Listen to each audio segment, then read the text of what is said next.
A new report by the UN Population Fund reveals girls and women around the world are facing widespread harmful practices. These include child marriage and genital mutilation. The report is titled "Against My Will." It looked at data from countries worldwide. It found hundreds of thousands of girls are subject to harm, and the coronavirus pandemic is heightening the risks. We spoke with a survivor of child marriage right here in the U.S. Her name is Donna Pollard. She's also the founder of Survivor's Corner. Here's her conversation with my colleague, Lana Zak.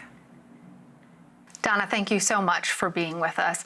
According to this new report, 1 in 5 marriages involve an underage girl. That seems shocking to me as a statistic. Can you explain a little bit more about what the findings are in this report? And then also, I want to give you some space to tell us about your experience being married at age 16.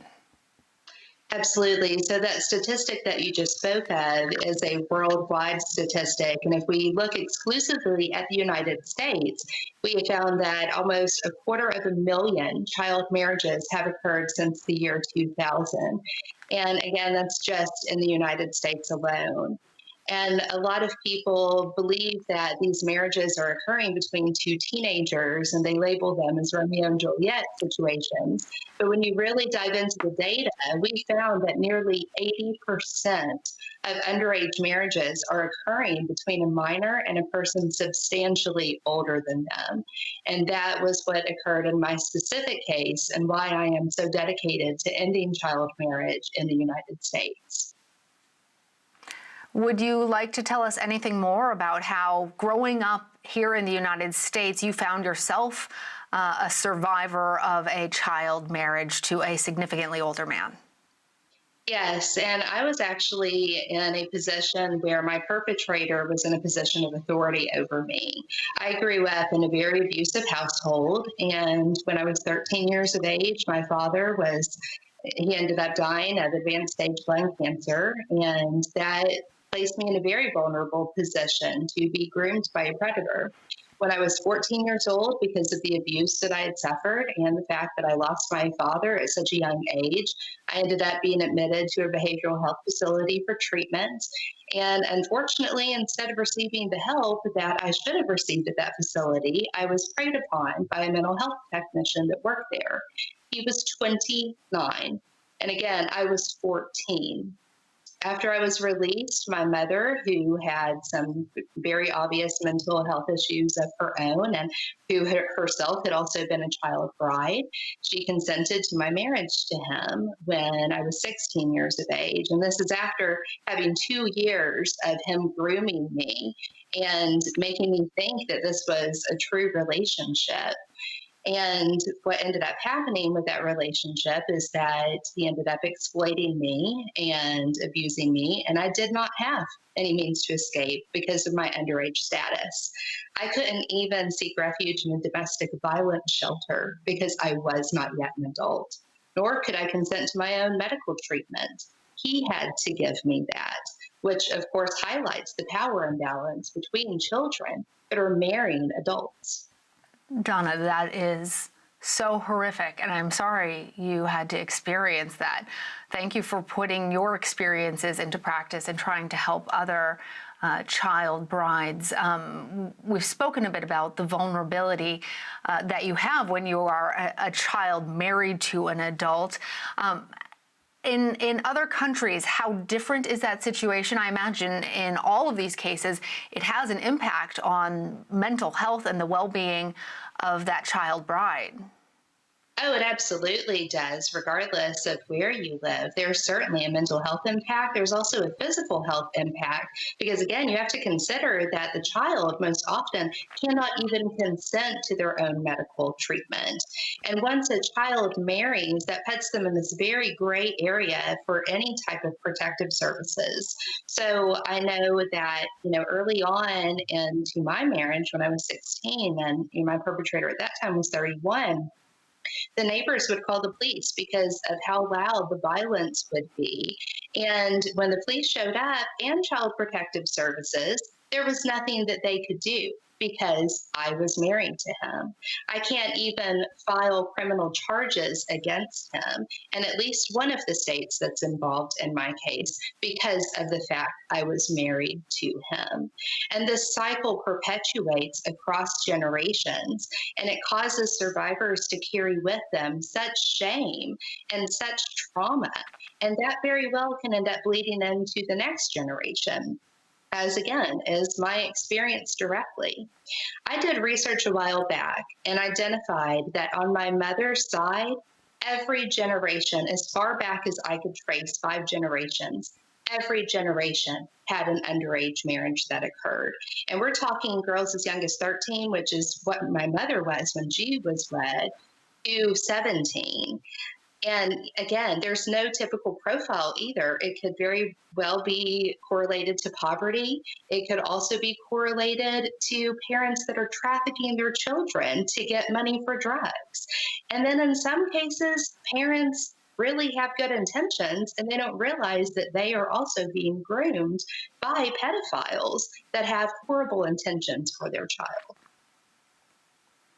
Donna, I have to confess, when I heard about the topic that we were going to have today, talking about the UN report rather, I thought that these experiences were really in other countries besides the United States. I am shocked to hear that you couldn't access domestic violence services and shelters because of your young age. You couldn't bring child protective services in because you were married to him. All of this is shocking and horrific.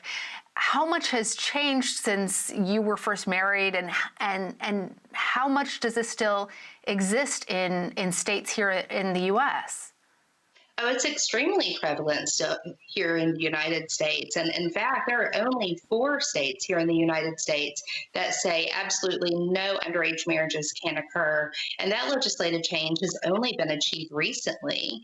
And now what we have been able to do, and what we did in my home state of Kentucky, which served as a model for other states, was to set the floor as protective as we felt we could make it, given the current political landscape. And that is setting a floor at either 16 or 17, doing away with the parental consent portion, and actually establishing clear and meaningful criteria that a judge would have to assess prior to authorizing the marriage to occur. And I'll give you an example. Before the legislative change here in Kentucky, children as young as 16 or 17 could go to the county court clerk, no questions asked. And the clerks even stepped up while we were advocating and testified that they were horrifically concerned with so many cases where it was obvious that this child was not wanting to get married, but their parents were there with what was obviously a predator, and the clerks had no authority to intervene. Under the age of 16, there was no floor for a minimum age if there was a pregnancy involved. And I know we hear that and we think, well, a judge that would have to sign off on that marriage for under the age of 16, there's no way they would do that with a minor who had obviously been preyed upon. But when we pulled the data, again, here in Kentucky, we found a 13-year-old girl married off to a 33-year-old man, a 15-year-old girl married off to a 52-year-old man. I could go on and on to give you these horrific examples of these children who were married off to their rapist. But instead of charges being brought against the perpetrators, as they should have, they were given a green light by issuing of the marriage license. And now these pedophiles have access to not only continue victimizing their victims, but also access to the children that are coming from these rapes. It's horrific, and it has to stop now. All right, Donna, so one last question, very quickly. How do we help put a stop to this? I know you're the founder of Survivors Corner. Is that the way that we help these children who are being in these predatory relationships?